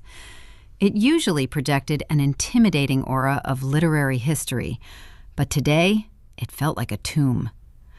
Lucille sat behind her massive desk, her posture rigid, her face pale and drawn. Miles stood near the window, his hands shoved deep into his pockets, staring out at the street. He looked exhausted, the Golden Boy facade cracking under the immense pressure of his failure. "Close the door," Jocelyn, Lucille commanded, her voice lacking its usual resonance. I closed the heavy oak door, taking a seat in one of the leather visitor chairs. I did not open my folder. I waited for her to play her hand. "You have destroyed this family," Lucille began, her tone shifting from exhausted to a simmering, desperate rage. The studio pulled the option. They are threatening litigation. Authors are calling their agents asking to break their contracts. You orchestrated a targeted sabotage against your own brother out of pure professional jealousy. I stared at her, the sheer audacity of her delusion stealing my breath. "Jealousy," I repeated, keeping my voice low. "He stole my manuscript, Lucille. He plagiarized my trauma and tried to sell it to Hollywood. He polished a rough draft." Lucille snapped, slamming her hand onto the desk. "You were an employee utilizing company resources. The intellectual property belongs to Winslow Literary. And your malicious interference with the studio executives has caused catastrophic financial damage." She leaned forward, her eyes narrowing into cold slits. "I spoke with my attorneys this morning. We are preparing a massive civil suit against you for defamation and tortious interference. We will bury you in litigation, Jocelyn. Bancroft Media will rescind your offer the moment they see you are a legal liability. You will never work in publishing again. Unless you publicly issue a statement claiming the metadata was corrupted by a third-party hacker clearing Miles's name. The threat hung in the stifling air of the office. She wanted me to fall on my sword. She wanted me to falsely confess to a cybercrime destroying my own credibility to protect the brother who robbed me. Would you threaten your own brother with federal prison to force your mother to drop a lawsuit? Would you leverage the threat of total criminal annihilation to break the woman who raised you? I did not yell. The bitter irony of her demand washed away any residual guilt I felt the night before. I reached into my bag, pulling out the black leather folder. I dropped it onto the center of the mahogany desk, the sound echoing sharply. I am not issuing a statement, I stated, my voice radiating a surgical, cold precision. And you are not suing me for defamation. I slid the folder toward her. Open it. Lucille frowned, glancing at Miles, before opening the cover. She stared at the dense pages of coding data, the time-stamped Scrivener logs, and the studio's formal fraud notice. You think this is a civil dispute over a rough draft? I asked, leaning forward, resting my elbows on the desk. You think this is a petty family argument? Miles did not just commit plagiarism, Lucille. He transmitted those files across state lines to a major Hollywood studio, attempting to secure a 7-figure financial transaction based on a fraudulent claim of authorship. I pointed to the federal statutes highlighted in the document. That is interstate wire fraud. That is criminal copyright infringement. If I hand these unredacted logs directly to the Department of Justice, your golden boy is not facing a civil lawsuit. He is facing federal indictment. He will go to prison. Miles spun away from the window, his face flushing a sickly shade of gray. You are bluffing, he stammered, his voice cracking. You would not send your own brother to jail. Try me, I countered, turning my gaze to him. You stole my art. You tried to sell my pain to the highest bidder. I will burn your life to the ground if you do not back off. I turned back to Lucille, delivering the brutal ultimatum. You have 2 choices, Mother. You drop the trade secret injunction immediately. You formally transfer the copyright of Project Citadel back to my name, and you let me walk out of this building free and clear. If you refuse, I make the call, and federal agents will be raiding this office by tomorrow morning. Lucille stared at the documents, her hands trembling slightly. The reality of the federal threat crushed the remaining defiance from her posture. She realized the leverage she thought she possessed was entirely useless against the guillotine I had constructed. But the trauma response, the desperate need to protect the legacy she bled for, flared up one final time. She looked at me, a deep, profound resentment in her eyes. You are a monster, Jocelyn, she whispered, her voice dripping with venom. You are destroying the company your father built just to save yourself. The insult struck the raw, exposed nerve I had tried to shield. The clinical restraint vanished, replaced by a sudden, overwhelming wave of grief and fury. I stood up, grabbing a framed photograph sitting on the corner of her desk. It was an old picture of the 4 of us, taken when my father was still alive, smiling on a vacation in Cape Cod. I did not throw it. I gripped the wooden frame, pulling with a violent, desperate strength, snapping the wood in half, the glass shattering onto the desk. I ripped the photograph down the middle, tearing my image away from the rest of the family, dropping the torn pieces onto the federal statutes. You destroyed this company when you decided my talent was only valuable if it was hidden behind his name.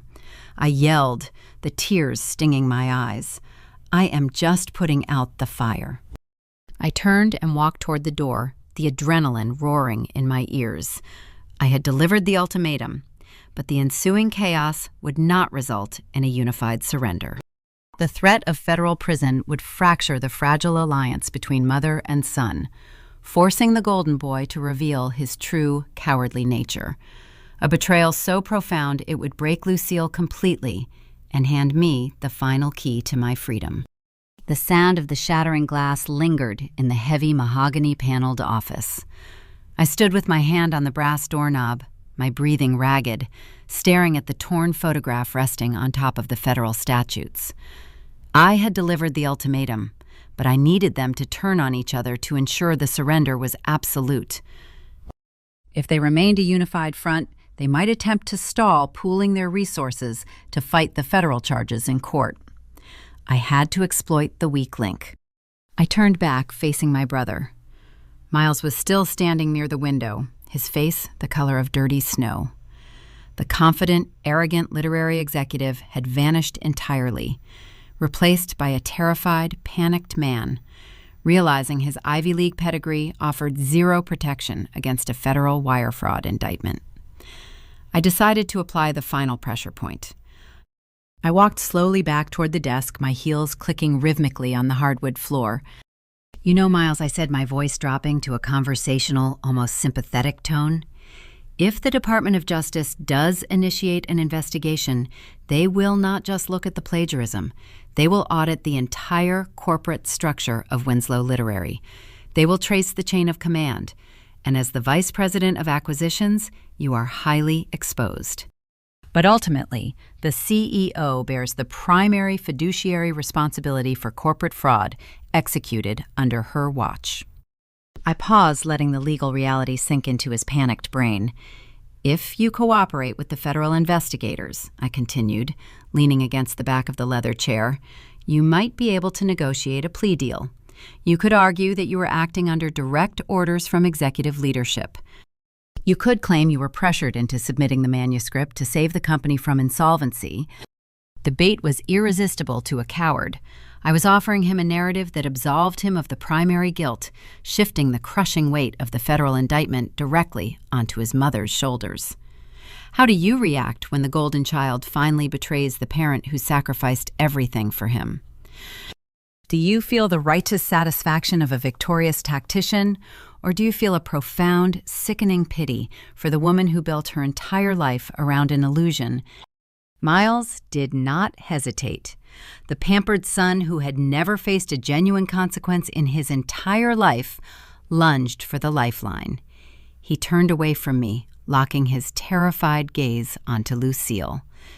"She is right, Mom," he stammered, his voice rising to a frantic pitch. "I cannot go to federal prison. I would not survive it. I only submitted the manuscript because you told me we were bleeding cash. You told me we needed a massive deal to keep the lights on." Lucille stared at him, her eyes wide with shock and a sudden, horrifying realization. "Miles, what are you saying?" she whispered, her voice barely audible over his rising panic. "I am saying it was your idea," he yelled, gesturing wildly toward the desk. "You knew she wrote it. You are the one who told me to take the credit, because the studio would never buy a fantasy epic from a boring ghost editor. You orchestrated the theft. If the feds come knocking, I am telling them you forced me to do it." The alliance shattered in a matter of seconds. The unbreakable bond between the matriarch and her golden boy disintegrated under the threat of accountability. Miles threw his mother directly under the bus, actively blaming her for his own criminal choices, desperate to save his own skin. Lucille sat frozen in her heavy leather executive chair. The woman who had sacrificed her diamond wedding ring, the woman who had clawed her way through a misogynistic industry, fighting off predatory conglomerates to protect her husband's legacy, was watching her beloved son eagerly sell her out to avoid a prison sentence. The illusion she had spent 30 years cultivating the belief that Miles was the visionary savior of the family name collapsed completely. She realized the son she favored was a pathetic coward willing to watch her burn, while the daughter she abused, the daughter she dismissed as a disappointing workhorse, was the only one who truly understood loyalty and possessed the competence to build an empire. I watched the realization hit her, a cold, hollow satisfaction settling into my bones. I had proven my point, but the victory was ugly and deeply sad. Lucille looked up at me, her eyes pooling with tears of absolute devastation. She did not yell. She did not threaten me. She looked like a woman who had just watched her house burn to the ground. "Jocelyn," she choked out, reaching a trembling hand toward me, "please." The clinical restraint I maintained for the negotiation slipped. The resentment, the decades of being forced into the shadows, the memory of the public humiliation at the tavern, overrode any capacity for grace. I did not offer her a lifeline. I did not offer comfort. "I told you he was a parasite," I stated, my voice cold and merciless, slicing through her grief. "I told you he was incompetent." "You chose him anyway, Lucille. You built this company around a fraud, and now you get to watch it collapse. Sign the papers, or I make the call." I shoved the digital copyright transfer agreement and the formal withdrawal of the trade secret injunction across the desk, pushing aside the torn photograph. Lucille stared at the documents, the tears spilling freely over her cheeks. She did not argue. The fight was completely extinguished from her spirit. She reached for the heavy vintage Mont Blanc fountain pen resting on her desk, the very pen Miles had used to steal my art, but her hands were shaking so violently she could not grip the gold barrel. The tragic collapse of my family unit was complete.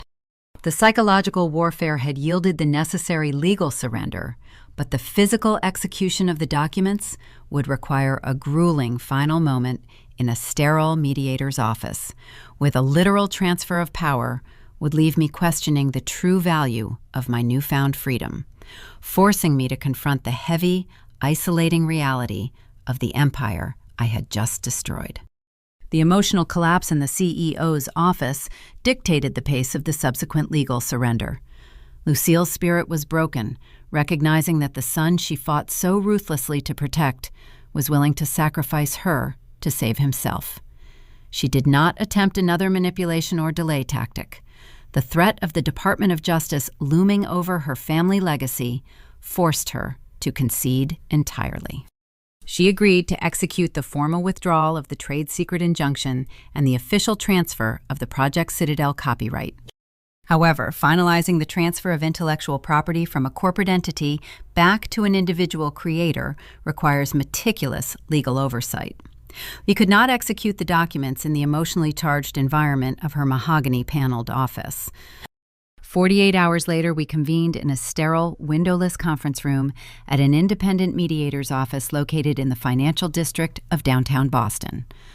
The room smelled of ozone from the heavy-duty laser printers and stale institutional coffee. It was an environment designed to strip away emotion, leaving only the cold, hard reality of contractual obligations. The mediator, a severe woman with steel gray hair, sat at the head of the long frosted glass table, managing the stacks of heavy parchment paper. Lucille sat across from me. She wore a dark gray suit, her posture rigid, her eyes fixed firmly on the polished glass surface, refusing to look in my direction. Miles was absent. His cowardice prevented him from facing the legal consequences of his plagiarism in person. He had likely retreated to a bar somewhere in Cambridge, drinking heavily to ignore the impending destruction of his career. The mediator slid the first document across the table. It was the formal motion to withdraw the petition for emergency injunctive relief. Lucille picked up the vintage, gold-nibbed Mont Blanc fountain pen she had carried in her purse. The pen belonged to my late father. It was a heavy, ornate instrument, a symbol of the literary prestige he had built, and the legacy she was currently signing away.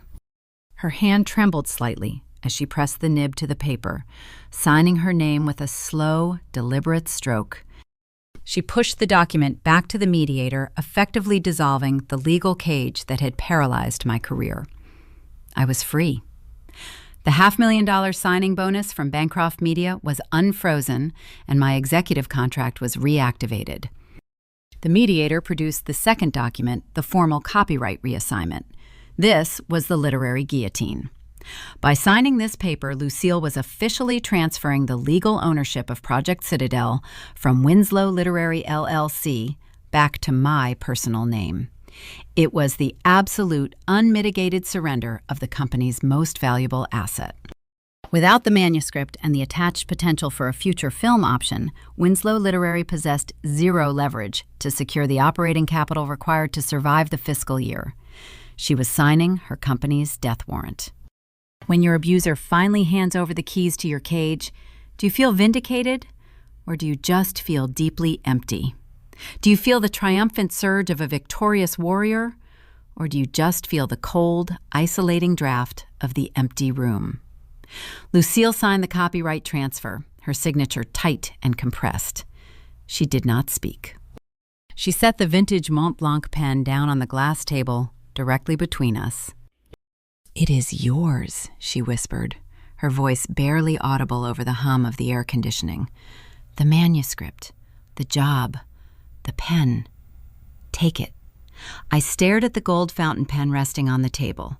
It was the physical embodiment of my father's memory and the tool my brother used to steal my art. I reached out, grasping the cool, heavy metal barrel. The moment my fingers closed around the pen, a sudden, violent tremor seized my hand. The adrenaline, the weeks of suffocating panic, the grueling nights spent auditing metadata, the profound grief of my family's betrayal crashed over me in a massive, overwhelming wave. I was not the cold surgical tactician in that moment. I was a desperate, exhausted woman frantically trying to secure her own survival. I pulled the copyright document toward me, gripping the pen so tightly my knuckles turned white. I pressed the gold nib to the signature line. My hand shook violently, the ink catching and dragging across the heavy parchment. I signed my name with a rushed, frantic aggression, nearly tearing the paper in my desperate rush to finalize the transfer and secure my freedom. I dropped the pen. It clattered loudly against the frosted glass. I pulled the document back, clutching it against my chest. The mediator stamped the pages, finalizing the transaction. The legal battle was officially over. I had reclaimed my intellectual property and my freedom to work. Winslow Literary was doomed. I had won the war. Lucille stood up, gathering her purse. She did not offer a parting threat or a tearful apology. She looked at me, her eyes hollow, reflecting the absolute desolation of a woman who had lost her son, her daughter, and her husband's legacy. She walked out of the conference room, leaving me sitting alone in the sterile silence. I gathered my documents, securing them in my leather briefcase. The victory was absolute, but the emotional cost was monumental. I had saved my career, but I had detonated my family. I walked out of the building, stepping into the chaotic noise of downtown Boston, feeling a strange, heavy numbness. I was entirely untethered, floating in the aftermath of the explosion. The legal execution was complete, but the physical consequences of the corporate bankruptcy were about to materialize. The collapse of Winslow Literary would not be a quiet administrative process.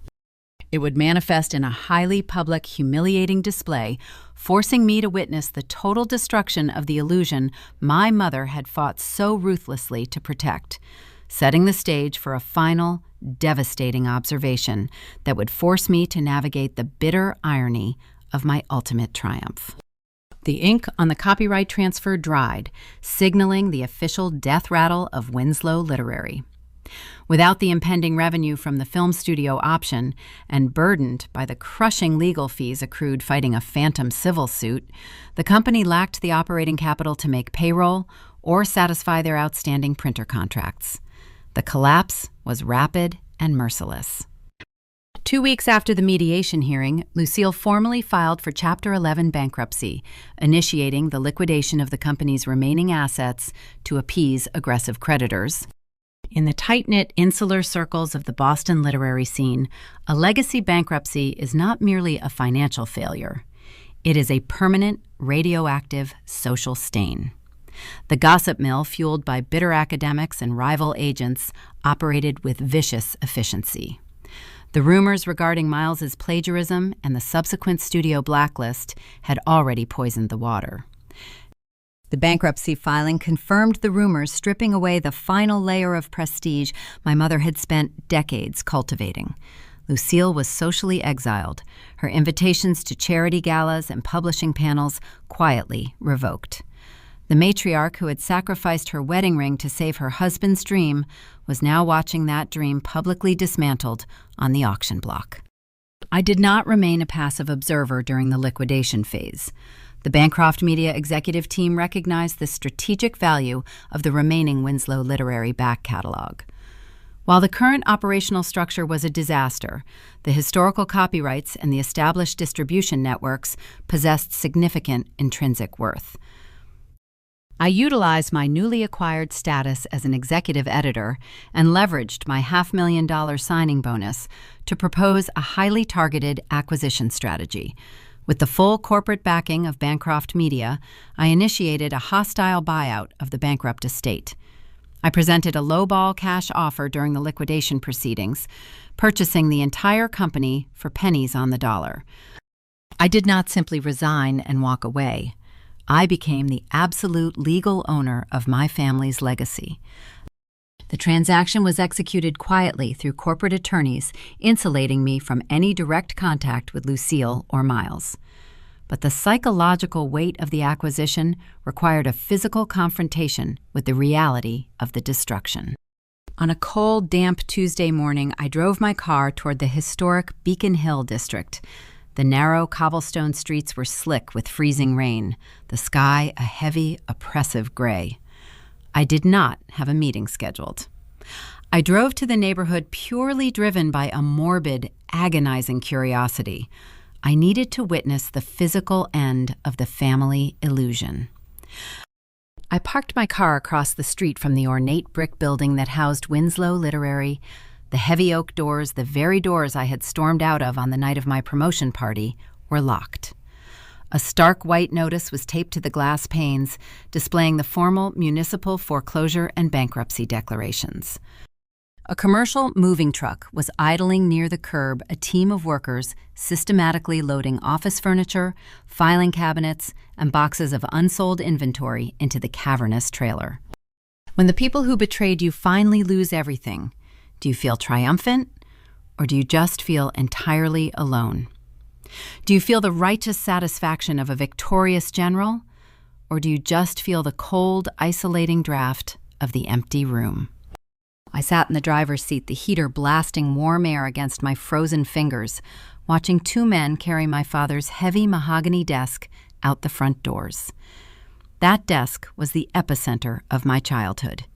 It was where I sat coloring while Lucille negotiated bridge loans. It was where I received my first editorial assignment. It was the physical anchor of our family history. Seeing it loaded onto a dirty moving truck stripped of its dignity shattered the clinical professional armor I had worn for months. The profound grief, the agonizing realization that the war had required the total annihilation of my bloodline, crashed down upon me. I dropped my forehead against the steering wheel, my shoulders shaking, as a raw, jagged sob tore through my chest. The tears tracked hot and fast down my cheeks, stinging my cold skin. I cried, heavily sobbing, with the messy, complicated grief of a daughter realizing she was the architect of her family's destruction. I mourned the brother who chose vanity over integrity. I mourned the mother who valued a pristine social facade over the emotional safety of her own child. I wept for the father whose legacy I had just purchased out of a bankruptcy court. I had won the war. I secured my intellectual property, I destroyed the parasite, and I bought the empire. But the cost was astronomical. I was completely isolated, forced to navigate the aftermath entirely alone. The victory was a Pyrrhic disaster, leaving me standing in the ashes of the only family I had ever known. I sat in the car crying until my throat ached, until the tears ran dry, leaving my face tight and salty. The emotional purge was necessary, burning out the last lingering traces of familial obligation. I wiped my eyes, taking a deep, steadying breath, the cold air clearing the fog from my brain. I shifted the car into gear, pulling away from the curb, leaving the moving truck and the empty brick building behind. The destruction was complete. But the final phase of my recovery required me to pivot away from the wreckage and focus entirely on building a new, uncompromised foundation, utilizing my undeniable talent to secure a future defined by authentic creation rather than uncredited servitude, a transition that would force me to realize that true healing is an imperfect, ongoing process, demanding a rigid commitment to the boundaries I had so brutally established. The drive away from the Beacon Hill office building marked the definitive end of my life as a subordinate. The heavy, suffocating winter finally broke, surrendering to the bright, crisp sunshine of a New England spring. The snowbanks along the Charles River melted, washing away the grim accumulation of the past year, rushing toward the ocean in a harsh but beautiful display of renewal. The changing of the seasons mirrored the profound structural shift within my own reality. 6 months had passed since the bankruptcy auction finalized. My transition into the role of executive editor at Bancroft Media was seamless. The $500,000 signing bonus provided a concrete, unshakable foundation of independence, freeing me from the chronic financial anxiety that defined my mother's existence.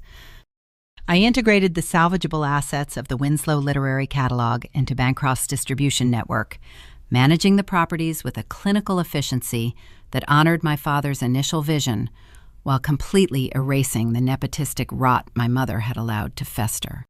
The industry blacklisting effectively annihilated Miles's career trajectory. The golden boy who had confidently presented my trauma to Hollywood executives as his own brilliant invention found himself entirely unemployable within the executive tiers of the publishing world. Stripped of his family's protection and exposed as a plagiarist, he faced the brutal reality of the free market. Poetic justice is rarely a cinematic explosion. It is usually a slow, grinding humiliation. Desperate for an income and lacking any actual marketable skills, Miles was forced to accept an entry-level position at a bottom-tier literary agency in the suburbs. The visionary vice president of acquisitions was reduced to working as a slush pile reader, spending his days sitting in a windowless cubicle, sifting through thousands of unagented, unsolicited manuscripts, searching for a diamond in the rough, while earning a fraction of my previous assistant's salary. He was finally forced to engage with the tedious, unglamorous labor he had mocked me for enduring. My own manuscript, Project Citadel, was no longer held hostage in a corporate vault. Free from the fraudulent copyright registration, I utilized my new platform at Bancroft Media to push the novel through the publication pipeline. However, I did not publish the book under my legal name. I did not want the narrative overshadowed by the scandalous gossip surrounding the collapse of my family's agency. I wanted the art to stand entirely on its own merit. I published the manuscript under a carefully chosen pseudonym. The novel launched quietly, but the intricate world building and the raw emotional depth of the protagonist's trauma resonated deeply with the reading public. The book gained rapid, organic momentum, climbing the bestseller lists without the aid of expensive marketing campaigns or manufactured hype. 3 months after publication, the novel was nominated for and subsequently won a major, prestigious literary prize, validating the undeniable truth that raw, authentic talent will always outlast the polished lies of nepotism. Can the simple truth of honest creation wash away the sins of a family obsessed with maintaining a toxic illusion? Can the quiet, steady rhythm of a self-made life overwrite the chaotic noise of a broken history? I stood in my new corner office on the 35th floor of the Bancroft Media Tower, looking out through the floor-to-ceiling windows. The Boston skyline stretched out before me, glittering in the clear spring light. The view was expansive, unhindered by the dark, heavy mahogany walls that defined my mother's domain. I picked up my phone, navigating to my contact list. I found Lucille's profile. I did not leave a final message or demand closure. I tapped the block contact button. I scrolled down to my brother's name and executed the same command. I established an ironclad, irreversible boundary. The digital wall severed the final toxic tether tying me to their sinking ship. I had secured my peace, but the emotional scars did not magically disappear with the changing of the seasons. Healing from a lifetime of familial betrayal is a messy, unpredictable process. Earlier that morning, during a routine editorial strategy meeting, a new colleague, a kind senior publicist who had recently transferred from a London agency, turned to me and asked a simple, polite question about my background. She asked if my parents still lived in the Boston area and if they were planning to attend the upcoming company gala. The innocent inquiry struck a raw, exposed nerve. I flinched, physically recoiling from the conference table, my heart suddenly hammering against my ribs. My throat closed up, and a cold sweat broke out across the back of my neck. The professional, confident executive vanished, replaced instantly by the terrified, isolated daughter bracing for an ambush. I snapped a harsh, cutting reply, telling her my family was entirely irrelevant to the current discussion, before abruptly excusing myself from the room. I left my colleagues staring after me in shocked silence. I retreated to my office, locking the door, trembling, recognizing how deeply flawed and wounded I still remained. The trust issues were deeply ingrained, dictating a rigid, cautious approach to anyone who tried to get close to me. I was safe, but I was still learning how to exist without assuming every interaction was a prelude to a betrayal. I walked over to my desk, running my fingers along the smooth, polished surface. I am 30 years old. I do not have a pristine relationship with my parents. I do not have a brother I can call on holidays. I am imperfect, holding on to a lingering resentment that might take years to fully fade. I still build defensive walls, pushing people away to protect the quiet sanctuary I fought so brutally to secure. But as I watched the city move below me, I felt a profound, cautious hope taking root in my chest. The people who betrayed me lost their company, their reputations, and their illusions because they built their lives on shifting sand. They relied on exploitation and theft to maintain a facade. I started in the shadows, bleeding red ink over terrible pages, while they drank champagne on my dime. But the foundation I stand on today is forged in truth, resilience, and undeniable talent. The familial approval I craved for a decade is gone, but the freedom I secured, the quiet, unshakable knowledge that I built this empire with my own intellect, is a prize they can never steal. The storm is over, the red ink is dry, and the future belongs entirely to me. Looking back at the night I stood in that Beacon Hill tavern, dropping a box of terrible manuscript pages onto the hardwood floor, the pain of my mother's public humiliation feels like a necessary, brutal catalyst. I spent my 20s calculating risk for a publishing house that viewed my intellect as a limitless, unpaid utility. When Miles stole my manuscript and Lucille weaponized the legal system to protect him, they assumed I would simply absorb the loss. They expected me to fold. They failed to calculate the cost of pushing a ghost editor past the point of return. I did not just resign. I dismantled a fraudulent legacy, piece by piece. Navigating the wreckage of my family taught me 5 uncompromising truths about talent, loyalty, and the toxic nature of conditional love. First, I learned that your invisible labor is the foundation of their visible success. Miles and Lucille built their pristine socialite facade entirely on the back of my late nights and red ink.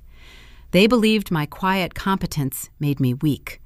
They failed to realize that the discipline required to salvage their disasters gave me the exact strategic resilience needed to engineer their ruin. You cannot extort someone who knows how to write the ending. Second, a trauma response is an explanation, never an excuse. I finally understood that my mother's ruthless obsession with the company was a panicked reaction to the terrifying reality of near bankruptcy after my father died. She pushed me to be the uncredited workhorse to protect her golden boy from the harsh realities of the industry.